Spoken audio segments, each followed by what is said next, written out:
Hello viewers, নতুন আরও একটি শিডিউল ভিডিওতে আপনাকে স্বাগত জানাচ্ছি সরাসরি সদরঘাট থেকে। আর এই মুহূর্তে আমি রয়েছি ঢাকার সদরঘাটের ঠিক 1 নম্বর পন্টনে, যেখান থেকে ঢাকা বগা পটুয়াখালী নৌযানগুলো ছেড়ে যায়। আর যেহেতু ঈদের 2 দিনের মতো বাকি, তো সেই হিসেবে অসরকারি ছুটিও বর্তমানে চলছে। কিছুক্ষণের মধ্যে ছেড়ে যাবে। আজকে মোটামুটি কিন্তু ভালো পরিমাণ যাত্রী কিন্তু সদরঘাটে রয়েছে। শরীয়তপুর লঞ্চটি কিছুক্ষণের মধ্যে ছেড়ে যাবে। যারা বগা গলাচিপা যাবেন তারা শরীয়তপুর 3 লঞ্চে আরোহণ করুন। তো আজকে কিন্তু মোটামুটি ভালো পরিমাণ যাত্রী রয়েছে ঢাকা সদরঘাটে। গড়মুখ মানুষের এই যাত্রা যে চাপ সেটি রয়েছে, কিন্তু পটুয়াখালী রুটে যেহেতু বর্তমানে বগদাদিয়া 12 ব্যানারে শরীয়তপুর 3 এই নৌযানটি ছেড়ে যাচ্ছে গলাচিপার উদ্দেশ্যে। আর নৌযানটি ঠিক নির্দিষ্ট কোনো টাইম শিডিউল নেই। ইতিমধ্যে সকালেও কিন্তু অনেক ট্রিপে ছেড়ে গিয়েছে পটুয়াখালী। আর এর মধ্যে অনেক যাত্রী রয়েছে পটুয়াখালীর উদ্দেশ্যে যাত্রা করবে।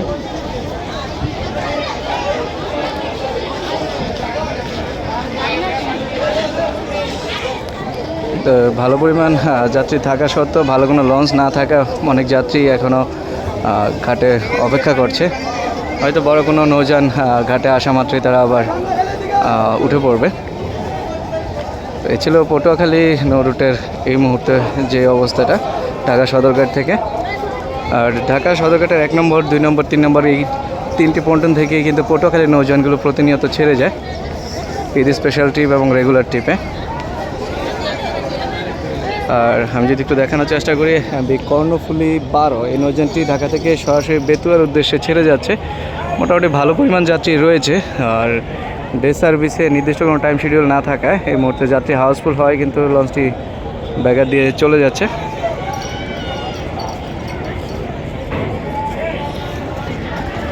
আর এবারের এই যাত্রাকে আরও স্বাচ্ছন্দ্যময় করতে আর বিআইডব্লিউটিসির কিন্তু যাত্রীবাহী 2টি নৌযান কিন্তু যুক্ত হয়েছে ঢাকা হাতিয়া রুটে।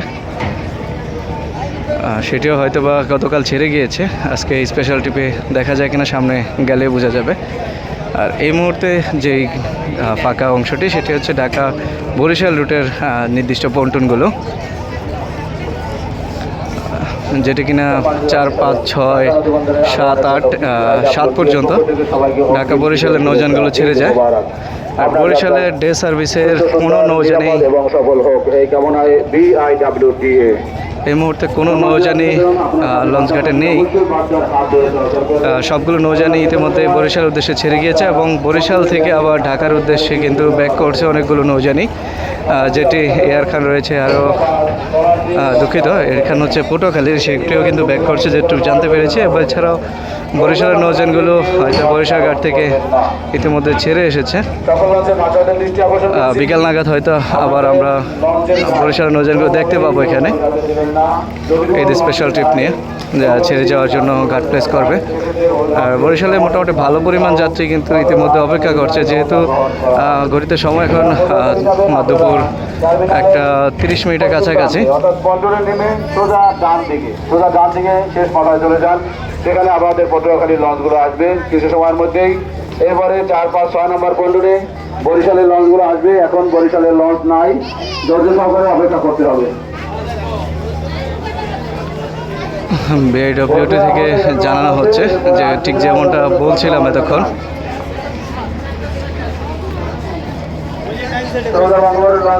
এখন আসে নাই, লাইনে গেছে যাত্রী নিয়ে, আর গতকালকে গেছে, আজকে আসবে।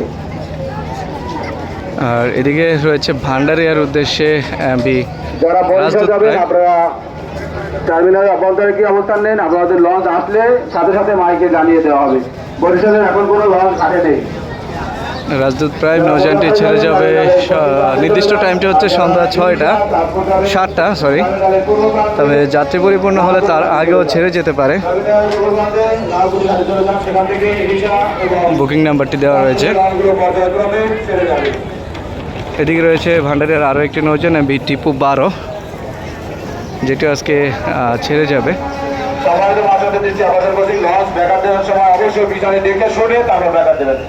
পিছনে দেখে শুনে তারপর দেখা দেবেন, খেয়াল রাখবেন যাতে কোনো ধরনের নৌকা বা ডলা না থাকে, সেই খেয়াল রাখবেন। আপনার পিছনে রূপ পাবেন ঢাকা থেকে ভাষাঞ্চলের উদ্দেশ্যে রয়েছে এমবি রাজহংস 10 নৌযানটি এই মুহূর্তে ঘাটে অবস্থান করছে। যদিও নৌযানটির নির্দিষ্ট টাইমটি হচ্ছে রাত্র 9টা 40 মিনিট।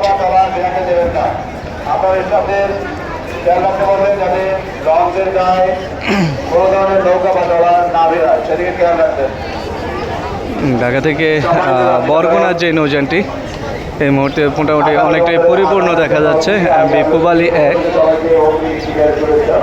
নৌযানটি বরিশাল হয়ে বরগুনা যাবে, ঠিক কখন ছেড়ে যাবে সেটা এখনও বলা যাচ্ছে না, তবে সম্ভবত অল্প কিছু সময়ের মধ্যে ছেড়ে যাবে ঢাকা থেকে। সেখান থেকে পটুয়াখালীর লঞ্চগুলো ছেড়ে যাবে। এখনো ডাইরেক্ট পটুয়াখালীর কোনো লঞ্চ নেই, বরিশালের কোনো লঞ্চ নেই। কিছু সময়ের মধ্যে চলে আসবে, আপনাদেরকে ধৈর্য সহকারে অপেক্ষা করতে হবে। আমতলীর আজকে কোনো লঞ্চ নাই, আমতলীর যাচ্ছে কারণ আমতলীর আজকে কোনো লঞ্চ নাই, আপনাদেরকে বিকল্প হিসাবে যেতে হবে। বরগুনার একটি লঞ্চ রয়েছে MB Pubali 1, MB eagle 5 house full যাত্রী নিয়ে ছেড়ে যাচ্ছে সরাসরি কালাইয়ার উদ্দেশ্যে। ইপু 12 এবং রাজদূত প্রাইম 8 নম্বর পন্টনে, ইপু 12 রাজদূত প্রাইম 8-9 নম্বর পন্টনে আছে। এদিকে দেখতে পাচ্ছি ঢাকা থেকে ঘোষেরহাটের উদ্দেশ্যে ছেড়ে যাওয়ার জন্য এই মুহূর্তে ঘাটে অবস্থান করছে ইয়াদ 1 এবং জাতি সম্রাট 4।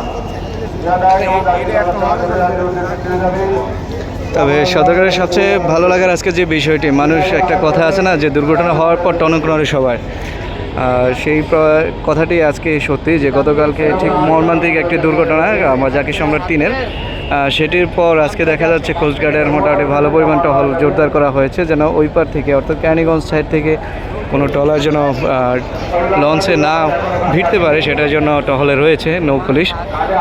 তবে এই টহলটি যদি আরও আগে থেকে করা হতো ঘরমুখ মানুষের, তাহলে হয়তো বা এই দুর্ঘটনাটি ঘটতো না। যতদূর জানতে পেরেছিলাম গতকাল পর্যন্ত 2জন মানুষ নিহত হয়েছিল এবং আহত হয়েছে আরও কয়েকজন।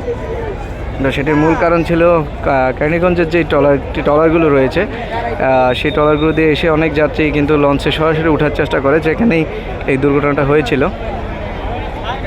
তবে আমার মতে যে ঢাকা কেরানীগঞ্জের থেকে যে যাত্রীগুলো আসে তারা অবশ্যই দুপাশের যেই নৌকা টার্মিনালগুলো রয়েছে নৌকা পার হয়ে কিন্তু সদরঘাটে প্রবেশ করাটাই সবচেয়ে ভালো। আর এতে করে যেরকমটা রাজস্ব হারাবে না বিআইডব্লিউটিএ এবং যাত্রীরাও নিরাপদে চলাচল করতে পারবে। আর সবচেয়ে বড় কথা হচ্ছে যে ট্রলারগুলো রয়েছে সেই ট্রলারগুলো কিন্তু অতিরিক্ত ভাড়া কিন্তু নিচ্ছে সব সময়। ঢাকা লঞ্চের যে যাত্রীরা আছে সবাই তুলে দেওয়ার জন্য, তো এই উদ্যোগটি অবশ্যই সরকার ভালো করেছে। এবার ঘোষারহাটের নৌযান কিন্তু সন্ধ্যা 6টা 30 মিনিট রেগুলার ছেড়ে যায় স্পেশাল ট্রিপে ইয়াদ 1 এবং রেগুলার ট্রিপে আজকে মনে হয় জাকির সম্রাট 4 ছেড়ে যাবে। আর এদিকে রয়েছে গ্লোরি অফ শ্রীনগর 8 এবং রয়েছে পিছনে মানিক 11। দুটি নৌযানই লালমোহনের উদ্দেশ্যে যাত্রা করবে। তবে ফার্স্টে গ্লোরি অফ শ্রীনগর 8 ছেড়ে যাওয়ার পর মানিক 11 ঘাটে আসবে। এদিকে রয়েছে রেড সান 5 আর চরমন্তাজের উদ্দেশ্যে ছেড়ে যাবে।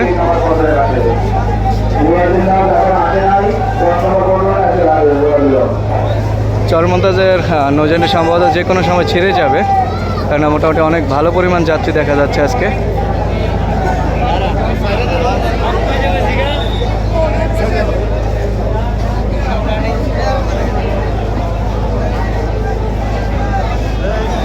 জামাল 9 আজকে খেপুপাড়ার উদ্দেশ্যে যাত্রা করবে সন্ধ্যা 6টায়, সম্ভবত আজকে তার আগেই যাত্রা করবে। আর সাংবাদিক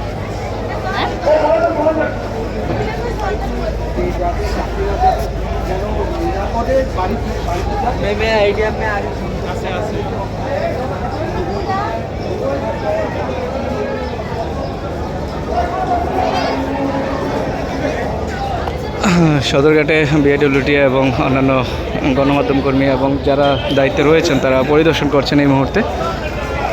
আর এই পরিদর্শন কিন্তু অব্যাহত রয়েছে।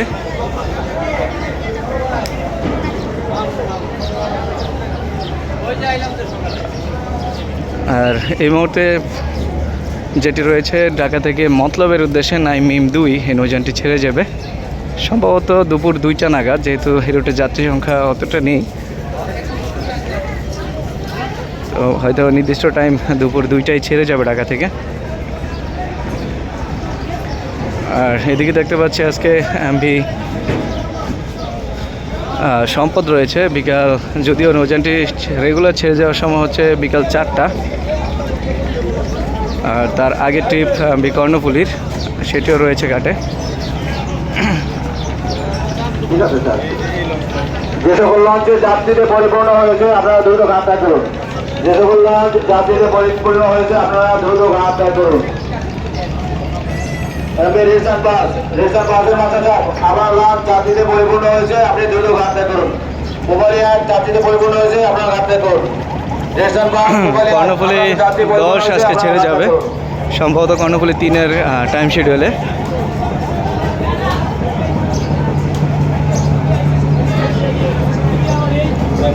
তবে ইলিশার মোটামুটি ভালো পরিমাণ যাত্রী, সকালে যাত্রী চাপ লক্ষ্য করা যায়, কিন্তু যেহেতু দুপুর টাইম অনেকটাই যাত্রী চাপ কম দেখা যাচ্ছে।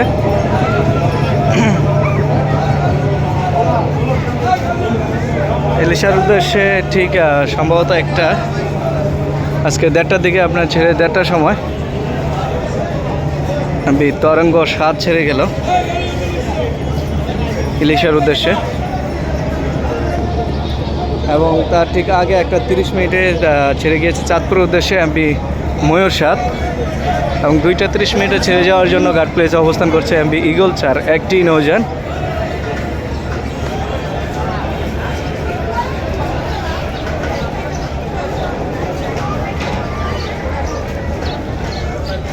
ঈগল 4 ছেড়ে যাবে দুপুর 2টা 30 মিনিটে। আর এছাড়া এই মুহূর্তে তেমন কোনো নৌযান ঘাট প্লেসে দেখা যাচ্ছে না, তবে পরবর্তীতে অন্য কোনো নৌযান ঘাট প্লেসে আসে কিনা দেখা যায়। কিন্তু চাঁদপুরের যে শিডিউলটি সেটি একটু জানিয়ে দেওয়ার চেষ্টা করি। দুপুর 3টা 30 মিনিটে অর্থাৎ ঈগল 4 ছেড়ে যাওয়ার পর বিকাল 3টা 30 মিনিটে রয়েছে আলবোরাক অথবা রফরফ সিরিজের যে কোনো একটি নৌযান পেয়ে যাবেন, এবং পেয়ে যাবেন 4টা 30 মিনিটে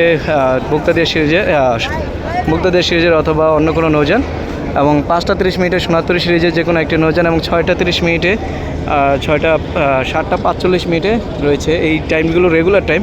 এছাড়াও রাত্রে 12টা 30 মিনিট পর্যন্ত যে কোনো রেগুলার ট্রিপগুলো পেয়ে যাবেন, আর বাকি স্পেশাল ট্রিপগুলোর সাথে পেয়ে যাবেন আজকে চাঁদপুর রুটে এবং ঈদগাহ ফেরিঘাট সহ এই রুটগুলো।